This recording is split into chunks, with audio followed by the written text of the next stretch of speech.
Last year in the playoffs, Devin Booker put up some ridiculously high volume and efficient scoring numbers, and even though the Suns got knocked out by the NBA champs, Booker still established himself as one of the best scorers across the league. But jumping forward to this year, the Minnesota Timberwolves have drastically pulled Booker's numbers down, and in this video we're going to do a deep dive on the film to see exactly how they're doing that.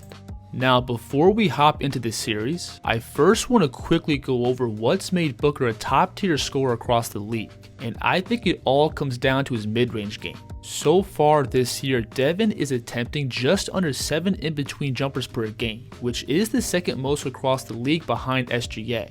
Now, when looking at how Booker creates these jumpers, he primarily leans on his elevation to rise up and over the defense. Booker has an old school jump shot, both getting a ton of lift off the floor and having a high release point. Those shooting mechanics allow Booker to generate these pull-ups without creating a ton of space. You'll see Bennedict Mathurin here play picture perfect defense by first sliding and cutting off Booker's right hand drive, then staying in his airspace on the spin. But Devin from this spot can still rise over and sink this 10-foot jumper.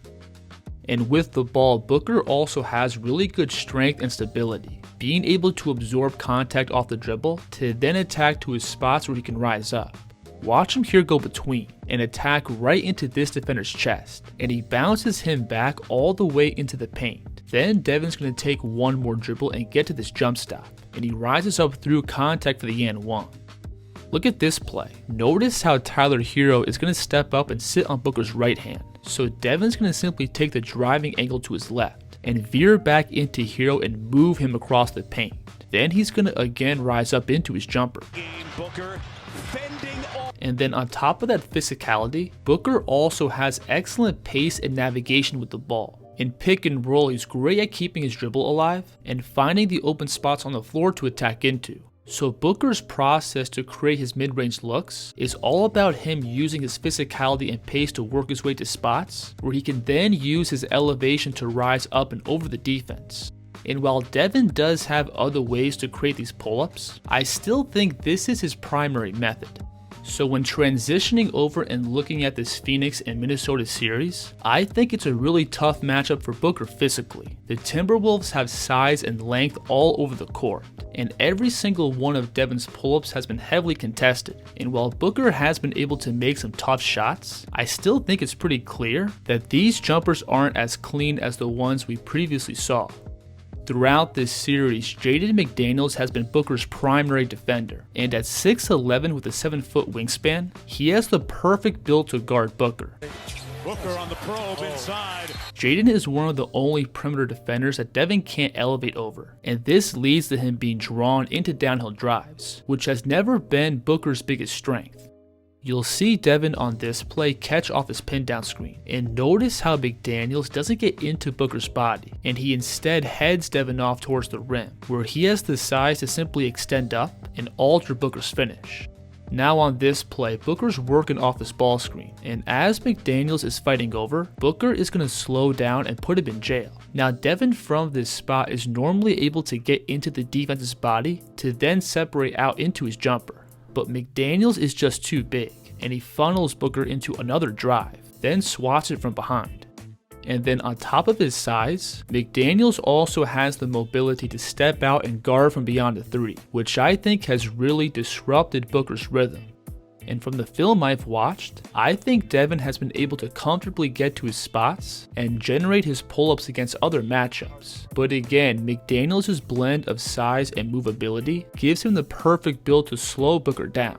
But this leads us to another weakness in Booker's game, which is going to be his ability to put pressure on the rim. So far this year, under 22% of Booker's total shot attempts have been around the basket, which puts him in the 16th percentile across the league. Now, some people may argue that Booker doesn't have to get to the basket because his outside scoring is so lethal and efficient. But in the modern NBA, being able to play downhill and generate layups and free throws from attacking the basket is something pretty much every great scorer has. But Booker throughout his career has never been the most lethal slasher, and I think the biggest reason behind that is his ball handling. Now, when playing in open space, I do think Devin off the bounce is great at putting moves together and pushing the defense back for his mid-range pull-ups. But at the same time, Devin doesn't really use his handle to break down the defense, and that's been really apparent throughout this Minnesota series, where the Timberwolves have been comfortable switching on his screens and letting pretty much anyone guard him in open space. You'll see Rudy Gobert here switch and pick up Booker one-on-one.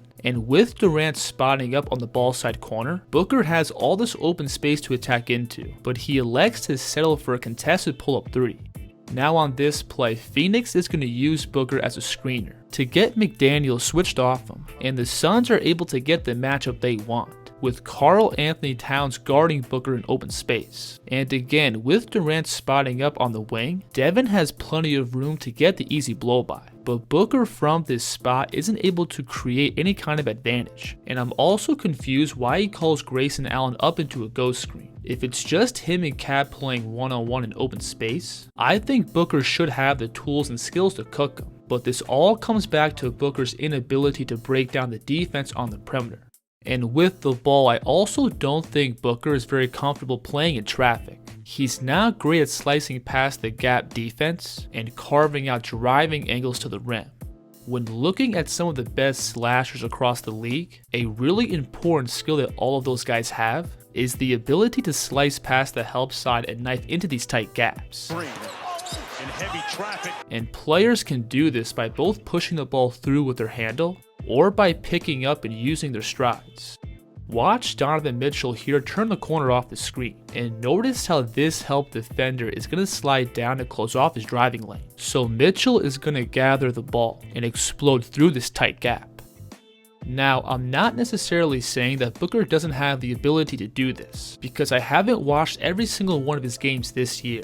But from what I've seen so far in this series, Booker hasn't been able to consistently break down the defense and put pressure on the rim, which has led to him relying on these difficult outside pull-ups, which, like we've gone over, Minnesota has the size and length to contest and turn these into really difficult looks. And the Suns not being able to play downhill, I think, is one of the biggest issues that they've had throughout this series, because it's not really about them scoring at the rim. It's more about Phoenix being able to put Minnesota in rotations, where they can then use their talent to attack with an advantage. And when Booker's been able to attack and get into the deep paint, it's pretty much always led to high quality offense. Watch him here beat Towns right off the catch, and as he gets into the teeth of the defense, the Timberwolves are forced to collapse, which then leads to a wide open corner 3. We'll set up Booker into the corner. But plays like this have been few and far between, and I think it's pretty clear right now that Minnesota has the better team, and they're just simply a really bad matchup for Phoenix. Plus, I also think they've exposed a few small holes in Booker's game.